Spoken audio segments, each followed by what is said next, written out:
Welcome back, my ninjas, or should I say samurai. Here we are, finally got our hands on Ghosts of Tsushima. Sushi Mama, however you want to pronounce it, it doesn't matter. Just excited to be going hands-on. First off, thanks to y'all for clicking on this video. Like and subscribe if you enjoy it, because there will be plenty more where this came from. I'm a few days late to the party. I'm sure plenty of you are already deep into the game, but for those that haven't joined the party yet, I wanted to provide my first impressions, spoiler-free, to help y'all make an informed decision. I've been on media blackout to go into this with no preconceived notions or expectations. Now let me share my opinion on the first few hours. Lego.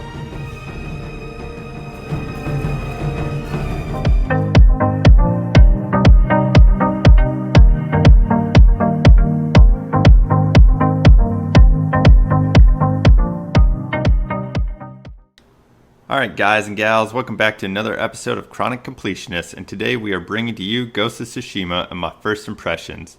I've been extremely excited about this game for months now, but like many of you, I like to experience things spoiler-free, so I've been trying to avoid any accidental spoiler moments. I will do my best to never spoil any story moments, plots, or characters in my videos moving forward, and if I think someone could potentially be spoiled by any of my footage, I'll make it clear before you even get a chance to lay your eyes on it.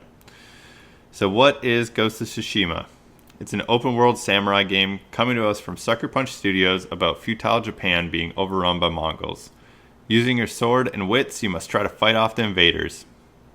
Now that's a quick overview of the story, but over the course of the video I'll tell you my initial thoughts on the game from the environment, activities, and gameplay mechanics so you guys can make an informed decision. And as the name of the channel suggests, I'll be looking to platinum the game, find all collectibles and upgrades, and produce guides, how-tos to help the completionist community, so stay tuned for more if you are interested in this game. So what are my first impressions? Wow. I mean, just wow. Much better than I was expecting, and here's why. Just the polish alone, and the focus on the small details, not to mention the easy and fluid feeling gameplay. Let me show you more. For starters, the game cinematics do one of the best jobs I've experienced so far at the start of this game at having a fluid transition between cinematic to gameplay. It doesn't feel choppy and it feels very immersive. And immersion is going to be one of those things that I talk about throughout the remainder of the video.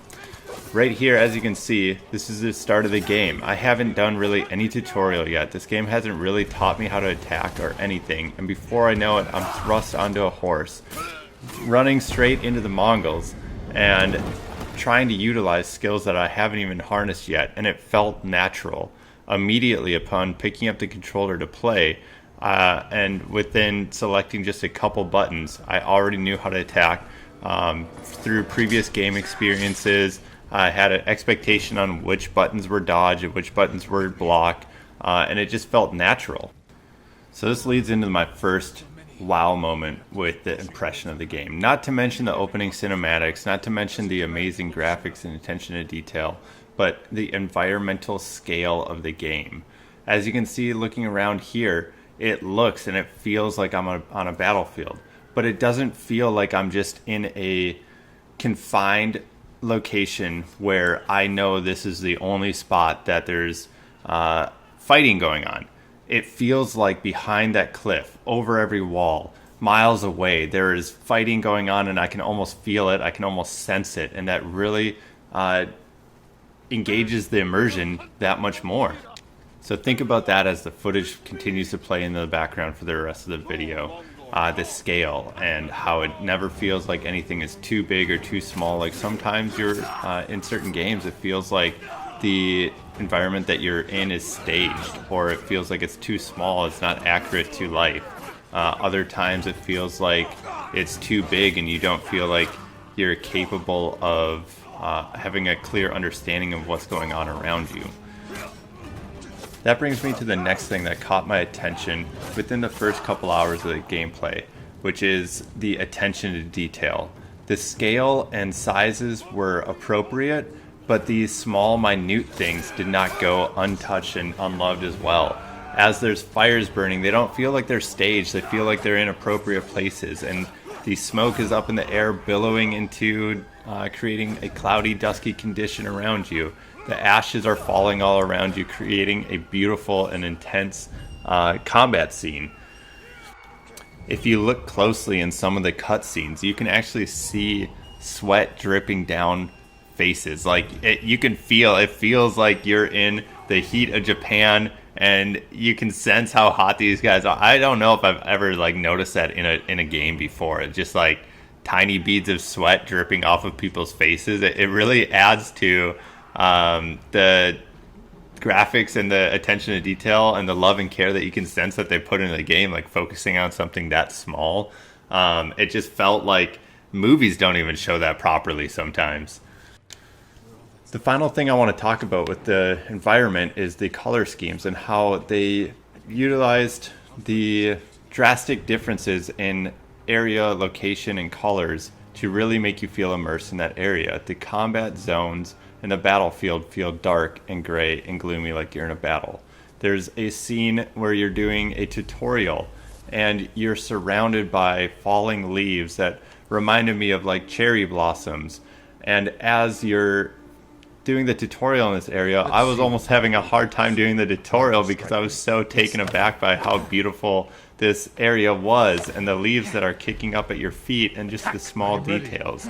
As you saw in the intro, when you're running through the forest or riding a horse through tall grass, it just gives you a different sense of a feeling every time you go to a new location, whether it's a village or a fishing area. Like, you feel like all of the colors are on point, and it makes you feel so immersed in the environment.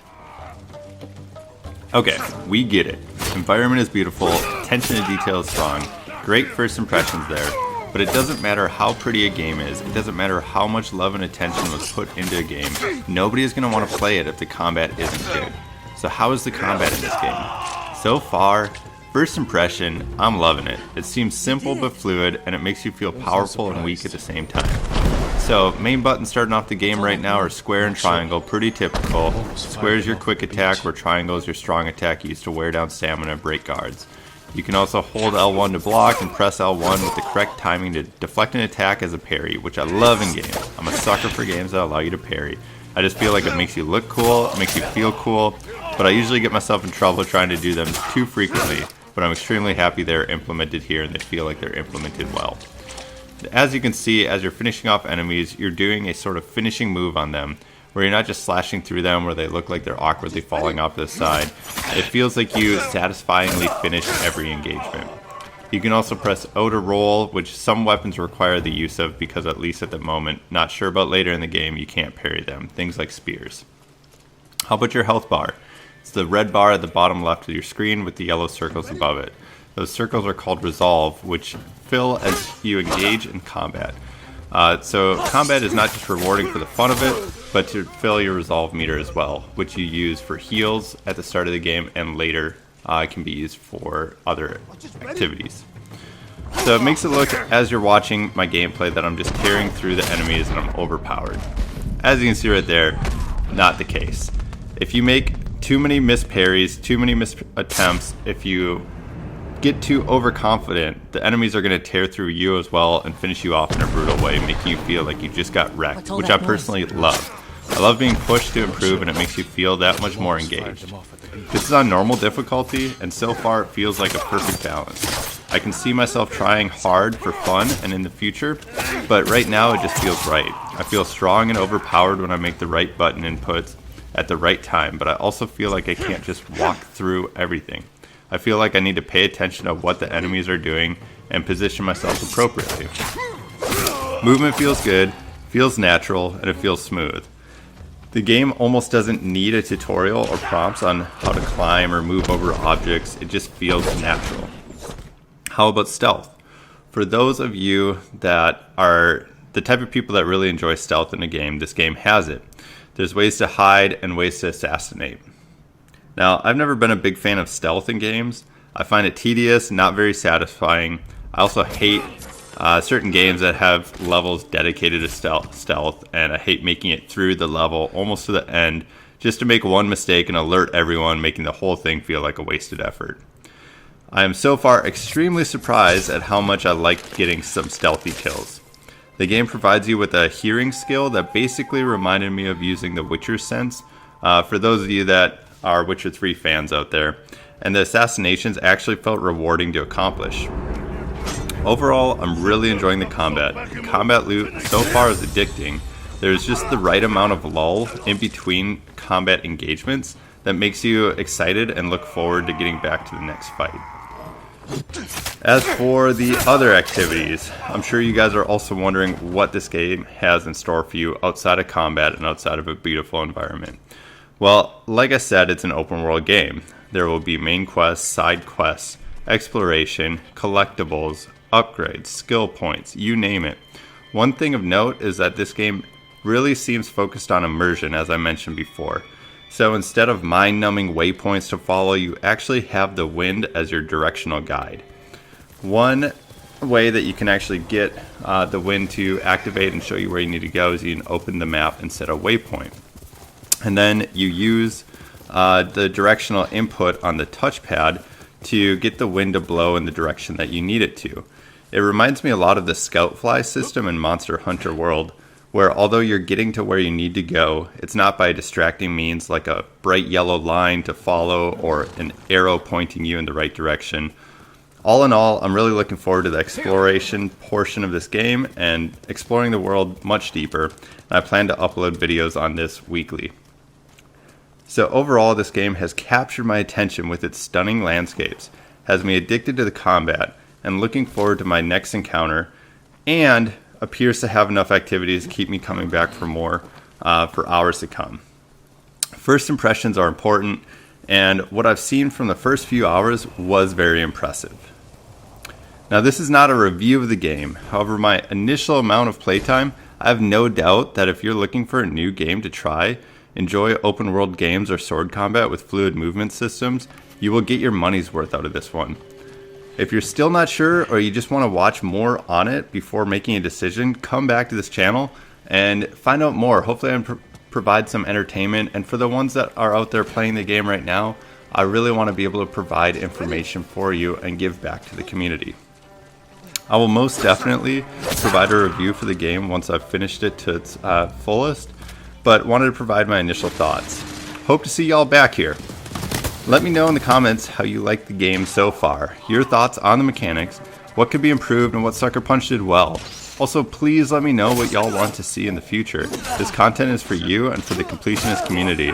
If you need help trying to find something and would like a video on it, let me know. Thanks for stopping by, fam. Chronic Completionist out.